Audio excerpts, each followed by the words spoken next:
Stop by First United Methodist in Pahokee and you hear a united voice to the beat of 24-year-old Christopher Dawson. Into music, I was in a band. Inside this sanctuary, he's a member of this congregation.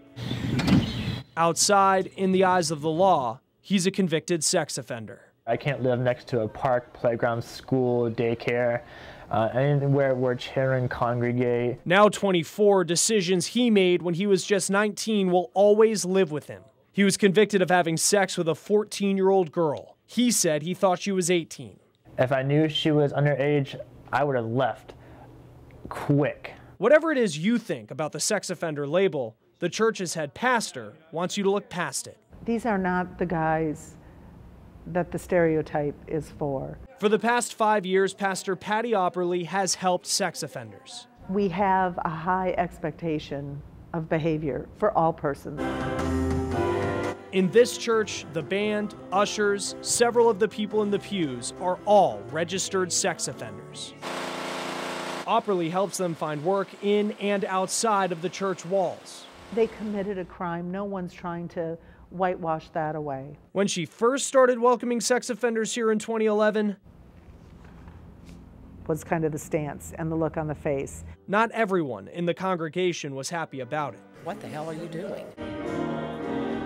Linda Moss has played organ here for 50 years. She was angry at first, but over time, through music, prayer, and conversation, many, including Linda, came around. These guys are like family to me, and I love them all.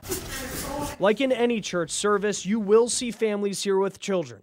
Some people here have had inappropriate relationships with minors. Others have downloaded child pornography.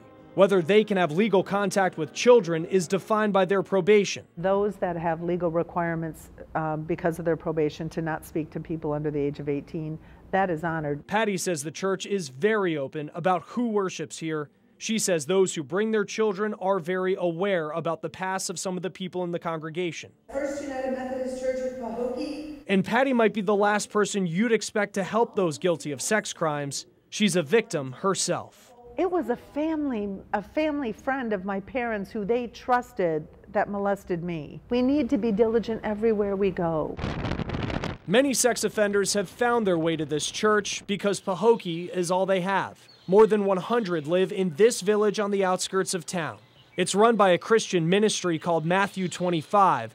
They take in first-time sex offenders who do not have a history of violent crime. Acres of sugarcane, their only neighbors. This is called Muck City Road. They live in housing for retired U.S. sugar workers. Some families and retired cane workers still live here, but the majority of residents are sex offenders. Why is this a place that they have to? Because it's away from everything, away from schools, away from daycare centers, away from everything. Sex offender Pat Powers runs his own Christian ministry that helps some of the people here. Christopher Dawson knows he'll live with the label sex offender for the rest of his life. His name permanently in the registry of those convicted. When you hear the word sex offender, you can't just categorize them as one thing. Each crime is different. Each person is different. While many won't ever accept him and the others in this village, this remains their sanctuary. That's the American dream, is you're given another chance. You paid your debt to society, move on. Pastor Opperly says in the 5 years that she's been working with sex offenders, not one has committed a new sex crime. In the newsroom, Chris Stewart, Fox 29 News.